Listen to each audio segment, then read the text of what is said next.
After divorcing my scumbag husband, I found true love. I opened a bridal shop. My husband brought another woman to the shop to try on wedding dresses. They flirted and joked in front of me, hugging and kissing. The shop assistant nearby praised them as a perfect match of talent and beauty. I appeared calm on the outside, but inside my heart was bleeding. For the last time, I whispered in his ear, "Let's get a divorce." Contrary to his usual behavior, he showed me utmost affection and tenderness. I shook him off. "I'm sorry, I don't love you anymore." After saying that, I took another man's hand. The afternoon sunlight was pleasantly lazy. As usual, I stayed in the bridal shop to help out. The shop door opened, and a young couple walked in. Out of habit, I said, "Hello, welcome to First Sight Bridal." Looking up, a familiar face suddenly came into view. When our eyes met, he wore an indifferent expression. The man was dressed in a suit, his figure superior, exuding an innate nobility. This man is my husband. But at this moment, standing beside him was another woman, dressed fashionably. I was stunned instantly, my heart pierced mercilessly as if by a needle. The clerk enthusiastically stepped forward to assist. I watched coldly as my husband helped a woman carry her bag and held her while they picked out wedding dresses. The two of them wore sweet smiles, as if I were the outsider. They chose several outfits, planning to take a set of wedding photos in the store. The store was short-staffed, so I had to step forward to help. The photographer instructed, "Could you two get a little closer, a bit more intimate?" He glanced at me, smiled, and wrapped his arms around the woman from behind. Changing to the next pose, he kissed the woman directly on the lips. After taking the photo, the woman shyly pounded his chest, while he tightly held onto her hand, refusing to let go. The two of them openly showed off their love in front of us. The shop assistant praised them, "Sir and Miss, you truly are a perfect match of talent and beauty." Bitterness spread in my heart, my eyes grew warm, and tears fell down. When we first got married, we didn't even take wedding photos. Now I have to watch him take wedding photos with another woman, and thinking about it is truly laughable. But all of this is my own doing. A year ago, Lucas only married me because his mother forced him to. My mom and Lucas's mom came from the same village. Back then, the two of them came to the big city to work together and shared a bond forged through hardships. Shortly after I was born, the two moms agreed that Lucas would marry me in the future. But later, the two families developed in very different ways. My parents run a bridal shop, while Lucas's parents opened a restaurant. Their family's restaurant business grew bigger and bigger, opening many chain stores nationwide and successfully going public. Our two families gradually lost contact. Later, my parents died in a car accident. Lucas's mother found me, and recalling the old promise, she forced Lucas to marry me. Lucas asked me, "Have you thought it through? Do you really want to marry me?" I nodded. On the wedding day, after Lucas saw off all the guests, he left me in the room and drank alone in the living room. I stepped out of the room, and he looked up at me coldly. "From now on, this house will be yours to live in. I will rarely stay here." In the days that followed, just as he said, the times we met were few and far between. Occasionally, when he came back, I always smelled a woman's perfume on him. I cooked dinner for him in the kitchen. He walked over and asked me, "When do you plan to get a divorce?" My hand trembled as I was cutting the meat, but I forced myself to stay calm. "Is that all you want, a divorce?" He frowned impatiently. "You know, I married you just to show my mom." Suddenly, I became clear-headed. He really didn't have a shred of feeling for me. He probably had long forgotten about what happened when he was 15. I never told him that I had liked him since that time. Since we met at the bridal shop, he hadn't come home for a long time. I saw him again one night, half a month later. When he came in, I was in the living room working on a client's wedding photos. I was so absorbed in my work that I didn't notice him come in. He threw his coat on the sofa, and only then did I realize he was back. Neither of us spoke. We just looked at each other in silence. I ignored him and kept my head down, busy with my work. He took 2 bottles of soda from the fridge and handed me one of them. As he got closer, I smelled that sharp scent of perfume again. "Thank you." I took the soda and placed it on the table without drinking it. He leaned back on the sofa. "I have to go on a business trip these days." I nodded. "Got it. Don't you have anything to say?" He looked at me. I recalled the scene of that day when we took the wedding photos and swallowed the words in my heart again. "It's getting late. Go to bed early." After saying that, I got up and went straight to the room. The door wasn't closed tightly, and I heard laughter coming from the living room. He was on the phone with someone else. Was it the woman from that day? It was rare for me to hear his hearty laughter. I felt an inexplicable sadness in my heart. His smile has never belonged to me. He sleeps in another room. The next day, when preparing breakfast, I made an extra portion. He hesitated when he saw the breakfast, but in the end, he sat down. The air was deathly silent. Seemingly feeling awkward, he made small talk. "How's business at your bridal shop?" "It's okay, I won't starve," I sneered. "Didn't you go see it the other day?" He was momentarily stunned, his expression a bit embarrassed. After that, he said nothing more, hastily shoved the egg into his mouth, and turned to leave. I finished packing and went out. At the street corner, a motorcycle suddenly brushed past me. I was knocked to the ground, and blood seeped from my knee. The motorcyclist hurriedly took me to the hospital for bandaging. Because the wheel hit my calf, causing a slight fracture, the doctor advised me to rest. I posted on Facebook to inform my clients. Had a little accident, resting for the next few days.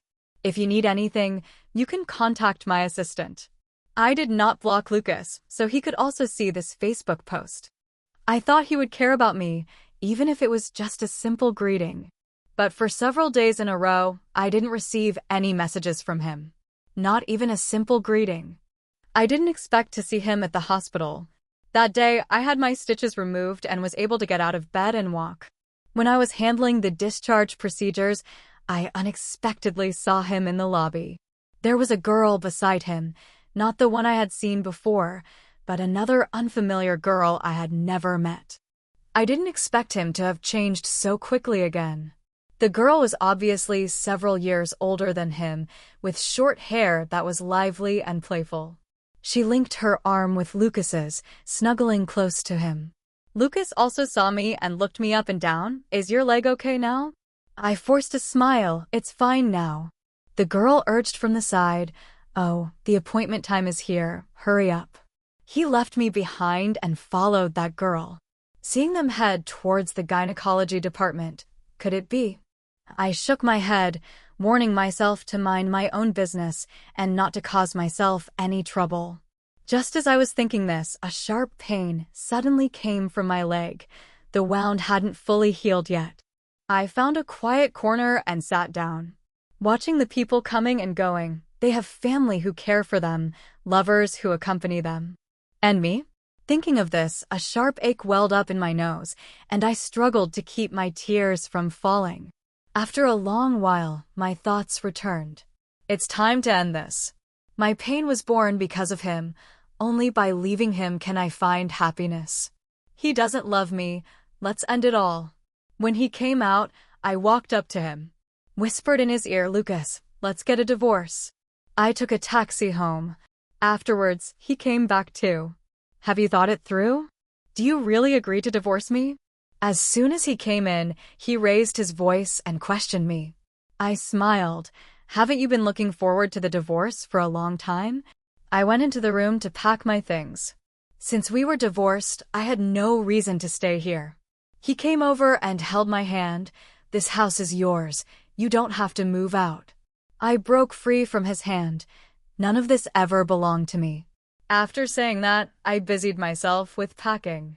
He stood there watching, no longer stopping me. "Let's leave tomorrow," he said, his voice pleading. Did I hear that wrong? He went to the kitchen, seemingly cooking noodles. When I was leaving, he said, "You just got discharged today. Don't overdo it. Get some good rest." At the end, he added, "If you're leaving, it should be tomorrow." He placed a bowl of noodles on the table. "Eat it while it's hot." We've been married for so long, and this seems to be the first time he's cooked for me. Is it because I'm about to be freed? I sat down and took a bite of the noodles. His cooking skills are decent, but at this moment, I found the taste utterly bland. After finishing the noodles, I went back to my room and packed up the bottles and jars on the dressing table. Lucas came in and placed a bank card in front of me. There are 5 million on this card, for you. If you need money later, you can come to me. I glanced at the bank card, picked it up, and handed it back to him. No need, thank you. He looked displeased. Why do you always wear such a sour face? I looked up at him coldly and retorted, then what do you think I should do? The anger on Lucas's face grew stronger and stronger, and I kept staring at him, locking eyes with him.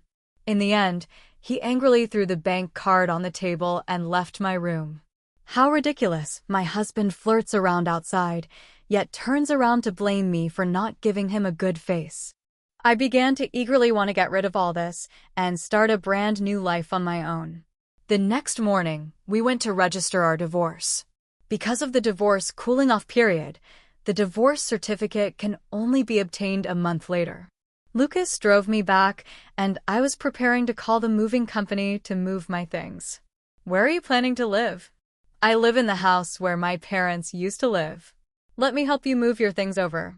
After saying that, he directly picked up the box at his feet and walked out. I didn't stop him and silently dragged my suitcase, following behind him. Fortunately, there weren't too many things. The trunk could barely fit them all. He drove quietly all the way, and I sat in the passenger seat beside him, feeling a bit out of place. I knew this seat didn't belong to me. Suddenly, a sad Cantonese song played on the stereo, Eason Chan's 10 Years. As soon as the melody started, I recalled those events from many years ago. In the first year of middle school, Lucas's mother used her connections to get me into the noble school where Lucas studied. But none of the classmates liked me. They mocked me for wearing old clothes and carrying an old backpack. They were all picked up by luxury cars for school, while I rode my dad's motorcycle. Yet my grades were always the best in the grade, which made them dislike me even more. The director's daughter said I stole her spotlight and led the others to isolate me. While I was in the bathroom, they threw my textbooks and backpack into the trash can. The worst time was one noon when they threw small stones at me on the playground. I was backed into a corner by them, almost about to be slapped in the face. It was at that moment that Lucas appeared just in time to stop them. What are you doing? Get lost immediately. Lucas's imposing presence suppressed them, and the few of them scattered and stepped back. One of the boys walked up to Lucas and sneered, "You think you can scare me like that?" Lucas said nothing and punched him straight in the face. Only then did the group start to back off and quickly run away. I walked over and said to him, "Thank you." Lucas ignored me and walked ahead without looking back. In the afternoon, I was retaliated against. During swimming class, a classmate pushed me into the pool. At that time, I still couldn't swim and struggled desperately in the pool. It was Lucas who jumped into the pool first and pulled me out of the water. I was so frightened that my face turned pale, and Lucas softly comforted me by my ear. "Don't be afraid, it's okay now." His voice was gentle and strong, like the afternoon sunlight shining into my gloomy soul. It was at that moment that I began to like him. But afterwards, Lucas was always cold to me. Later, his parents went to Beijing to develop their careers, and he also transferred to a school in Beijing. Years later, when I saw him again, he had become my husband, but I could feel no love from him. He even used other women to pressure me into divorcing, so there was no need for me to force it anymore. The car stopped in front of an old residential building, and my thoughts were pulled back to reality. The apartment is on the 5th floor with no elevator.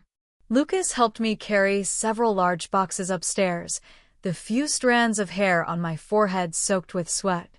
I handed him a tissue and said to him one last time, "Thank you, Lucas." Lucas looked at me, as if he wanted to say something but held back. In the end, he said nothing and left. In the days that followed, I threw all my energy into my bridal shop, no longer thinking about Lucas. The pain this relationship brought me was also slowly fading. For a long time afterward, there was no trace of Lucas in my world. This is the best outcome. No matter what emotional entanglements we had before, now he is a stranger unrelated to me. The photographer at the shop had to return to his hometown for something and recommended another young photographer named Evan to me. Evan is a college graduate this year. He has loved photography since he was a child and has many years of experience. I have seen his photography work. He is a good photographer, so I let him stay. "Boss, let me take a photo of you." Evan picked up the camera and smiled at me. Before I could even react, he had already taken a photo of me. He handed me the camera. "It looks pretty good. I'll send it to you later." Looking at the photo he took of me, I realized I wasn't in a very good state. It seems I need to adjust my mindset and work hard to make myself happy. In the evening, Evan sent me a photo and asked, "Can I take a photo of you every day from now on?" I hesitated for a moment and said, "I'm not paying you, you know." He replied, "No problem, as long as the boss pays my salary." I said, "I'm 4 or 5 years older than you. Just call me Sister Jasmine." Evan quickly replied to me, "Okay, Sister Jasmine." A few days later in the afternoon, I went to a nearby restaurant for lunch with the staff. After eating, Evan eagerly insisted on paying the bill. "Ladies, give your little brother a chance. This lunch is on me." After saying that, he ran off to pay the bill. The clerks looked at me, a smile playing at the corners of their mouths. I felt creeped out by their gaze. "Why are you all staring at me? Is there something on my face?" Xiao Xian, one of the clerks, grinned mischievously. "We've all figured it out." "Figured out what?" Xiao Xian winked at me. "Don't play dumb. We all saw it. That photographer guy likes you." I was a bit angry. "Don't say nonsense. It's not true." Littleya chimed in, "You might as well admit it. That guy is pretty handsome." "Boss, don't you fancy him?" Right now, I just want to focus on work, not anything else." Xiao Xian said, "I heard this young man is the school heartthrob, and quite a few people used to chase after him at school. Have you thought about it?" Just then, Lucas suddenly walked past me from behind. I was stunned. How could I run into him here? Could it be that he was sitting right behind me just now? Did he hear everything we said? Lucas took a few steps, then looked back at me once more. The shop assistants recognized him. "Boss, isn't that the handsome guy who took wedding photos in our store before?" I suddenly felt a bit embarrassed and turned my face away. But then I thought, he and I have nothing to do with each other now. We are even more like strangers than strangers. Why should I feel embarrassed? When I looked up to see him again, he was already gone. On the weekend, Evan invited me to a countryside estate for a photo shoot. He is a very thoughtful guy who prepared snacks and sunscreen for me in advance. Sitting in the car, I found myself stealing a few more glances at him and realized he truly has a bright and sunny disposition. He seemed to notice that I was looking at him. "Sister Jasmine, what are you looking at?" "And nothing." For some reason, I suddenly felt a bit nervous. He handed me a bottle of mineral water. "What's wrong? Are you not having fun hanging out with me?" "No. Why would I be unhappy?" I opened the bottle of mineral water and took a sip, trying to hide my nervousness. He put another candy into my hand. "Here, have some candy. Eating it will make you happy." I ate the candy. It was sweet, and a trace of sweetness welled up in my heart. I turned my head to look out the window and said casually, "Evan, they say you like me. Is that true?" Who did you hear that from?" Evan's voice was clearly flustered, as if a secret had been exposed. I turned back and looked into his eyes, saying, "You don't need to care who said it. Just answer me yes or no." He suddenly came close to me, his eyes full of deep affection. "Yes, Sister Jasmine, I like you." He was wearing a white shirt today, giving me a sense of pure youth. I lowered my head and found my cheeks burning. Finally, I composed myself and said to him seriously, "I'm sorry. I just came out of a relationship and can't accept you for now." Evan carefully held my hand and said, "It's okay, I'll wait for you." 11. Ever since Evan confessed to me, I suddenly became hesitant.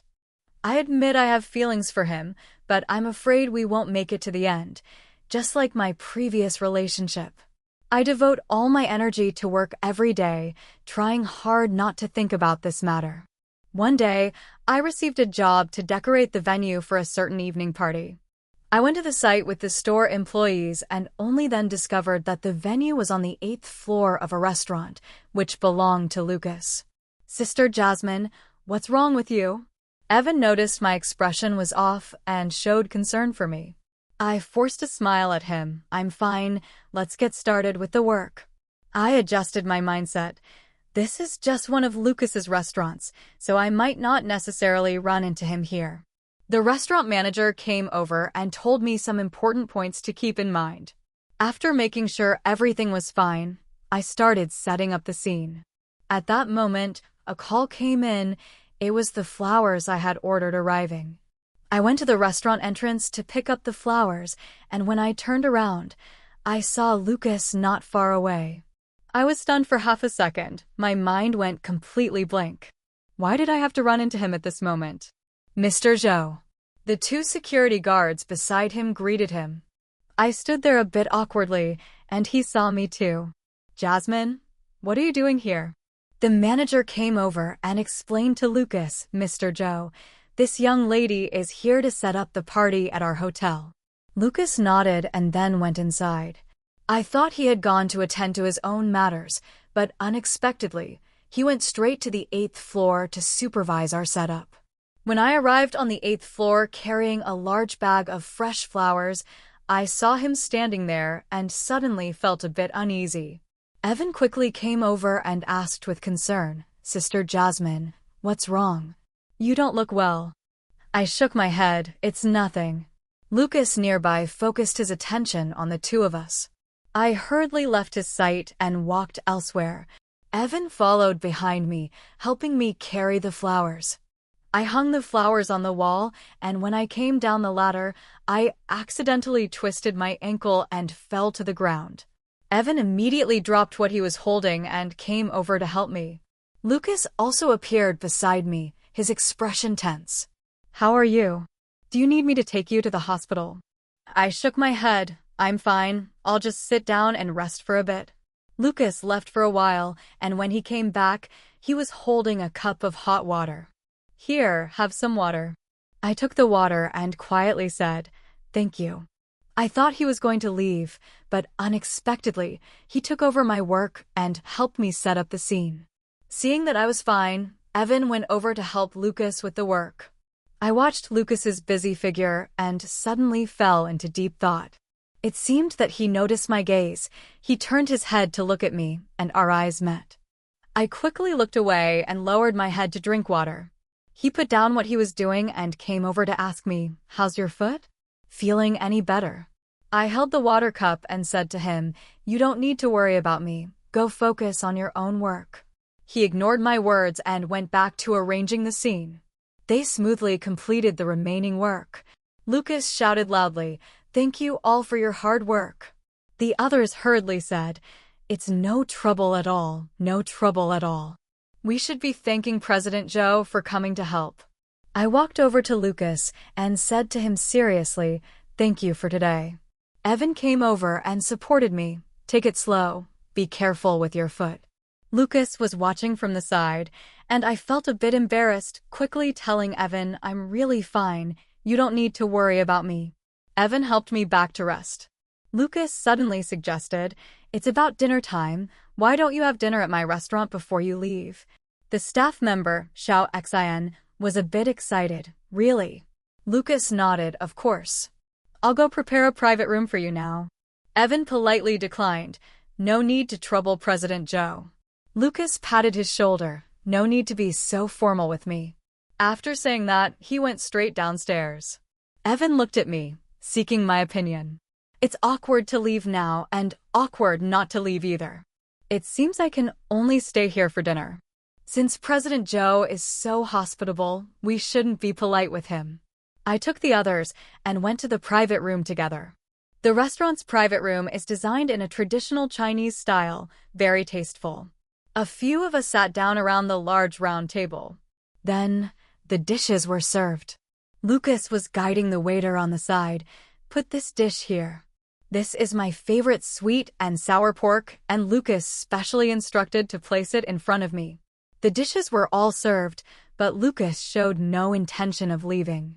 He sat directly in the main seat, apparently ready to dine with us. Everyone suddenly felt a bit restrained and didn't dare to speak. I also felt a little awkward. Lucas was the first to break the silence. "Everyone, don't be polite. Go ahead and eat." Hearing Lucas say this, everyone finally picked up their chopsticks and started eating. Evan ladled a bowl of pork rib soup for me and placed it by my side.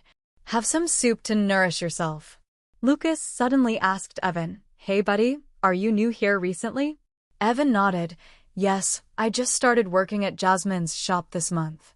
Lucas continued to ask, "What position do you hold in her shop?" Evan smiled and said, "I'm the photographer responsible for the photography work in the shop." Xiao Xin added beside me, "President Joe, don't be fooled by his youth. His skills are excellent. He took such beautiful photos of Sister Jasmine." The atmosphere felt a bit awkward. I quickly changed the subject. "This braised pork is really good. You should all try it." When I turned to look at Lucas, I noticed he hadn't eaten much. He held the bowl in his hand, but his gaze remained fixed on Evan. Afraid that everyone might notice something, I stood up and said to everyone, "Let's raise a glass to President Joe and thank him for his generous hospitality tonight." Hearing me say this, the others also stood up one after another, picking up the wine glasses in their hands. "President Joe, thank you for your hospitality. Here's a toast to you." Lucas also stood up from his chair, holding his wine glass, and said, "Thank you all for gracing us with your presence." We finished eating and were getting ready to leave. I had a bit to drink and felt a little dizzy. Evan insisted on seeing me home. Just as we were calling a car, Lucas came out of the restaurant and walked straight to the BMW in front. Lucas drove the car next to me, rolled down the window, and said to me, "I'll take you home." I refused him. "No need, we'll take a taxi back." Lucas was very determined. "Get in, I'll take you home." Evan stood in front of me. "No need to trouble Mr. Zhou, I'll take her home." After speaking, he took my hand and walked out. Just then, the car we called arrived, and we got in and left. I looked back and saw that Lucas's car was also driving in my direction. When we reached my doorstep, I was about to get out of the car. Evan helped me open the car door and softly said, "Good night." There were stars in his eyes, very charming. I smiled and nodded at him. Watching him get into the car and leave, I then turned around to go upstairs. It seems I have finally moved on from that painful past and am ready to embrace a new life. "Jasmine." Lucas's voice suddenly came from behind. I turned around and asked, puzzled, "What are you doing here so late?" "I have something to tell you." His tone softened considerably. I asked, "What do you want to say?" He took a step closer and pleaded softly, "Can I say it at your place?" I refused outright. "No way." A trace of sorrow flashed in his eyes. "Jasmine, I regret it. I regret divorcing you." In this silent night, his words sounded especially harsh. I smiled bitterly. "What's the use of you telling me this now?" He seemed to grasp the last thread of hope, holding my hand and asking, "Can we not get divorced? Let's cancel the divorce, okay?" I shook off his hand, my eyes full of disdain. "Sorry, I won't give you another chance." After saying this, I turned around and prepared to go upstairs. "Jasmine, I was wrong." I came to a halt. He continued, "I shouldn't have been so cold to you before. At that time, I was sulking with my mom, which is why I treated you that way. After you left me, I realized that I had unknowingly fallen in love with you. Life without you has been truly painful. Jasmine, I really regret it. Why didn't I cherish you when you were by my side? Can you give me one more chance?" Thinking back on the past, a wave of bitterness surged in my heart, and tears uncontrollably fell down. I said with a sob, "Lucas, it's all over. Let me go and let yourself go too." He came over and held me tightly. Jasmine, I'm sorry. I'm sorry. Please forgive me, okay? I forcefully pried his hands apart and kept shaking my head. Lucas, you have so many other women around you. Why are you clinging to me? After hearing my words, Lucas looked very flustered. He tried hard to explain to me, from beginning to end, you are the only woman for me. The one who took wedding photos with me before was just my subordinate. Also, the one at the hospital is the daughter of my supplier. Jasmine, you have to believe me. I pushed him away, not wanting to listen any further. But he kept pleading behind me without stopping. I'm truly inhuman. I shouldn't have hurt you in this way. I thought you married me for money, but now I realize I was completely wrong. The days after marrying you, looking back, were so beautiful, yet I didn't know how to cherish you. I really deserve to die. I interrupted him. Lucas, I don't love you anymore. After saying that, I took a step forward and went straight upstairs. The next day at work, Evan saw that I wasn't in a good mood, so he said he would go buy me some milk tea. Since the shop was pretty quiet, and I also wanted to go out for a walk, I went out with him. Unexpectedly, we hadn't gone far when someone suddenly blocked our way. It was Lucas. A flash of unwillingness crossed Lucas's eyes as he pointed at Evan and asked me, so the reason you refused to get back together with me is because of him? Seeing how he was making a fuss, I disdainfully ignored him. Ewan, don't pay attention to him. Let's go. Lucas reached out to stop us. Evan stood in front of me, suppressing his anger as he said, I don't know what happened between you and Sister Jasmine before, but since she has clearly rejected you, you should respect her.